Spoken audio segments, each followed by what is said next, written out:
Hi, welcome. This is Neta from NoviSign, and today the dude is going to show you a new media player.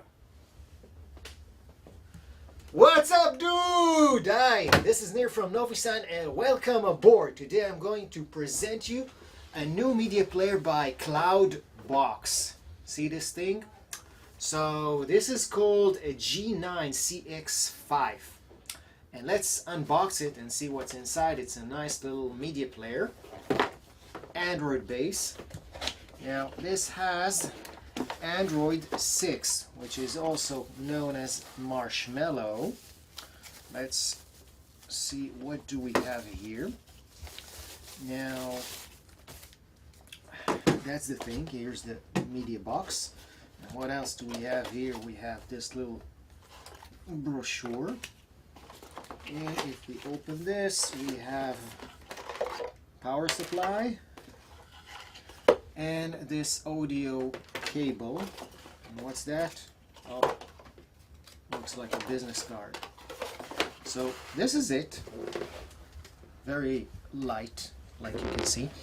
Now this one has S905X ARM Cortex A53 processor, and with speed of 1.5 gigahertz, 1 gigabyte RAM of memory, of course, 8 gigabyte of storage.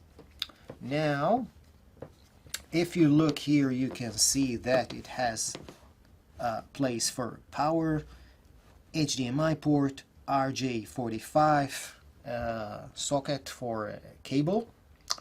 Also supports Wi-Fi. This is an audio jack. You have two USB ports here, and you have a little place. This is a SD card slot, actually micro SD card. For screen resolution, this has full HD. And one last detail about the processor: this is a pentacore processor. Again, this is a CloudBox, a very nice thin little media player, recommended by NoviSign. So that's about it. Thank you for visiting. Please visit our website. This is Neil, signing out.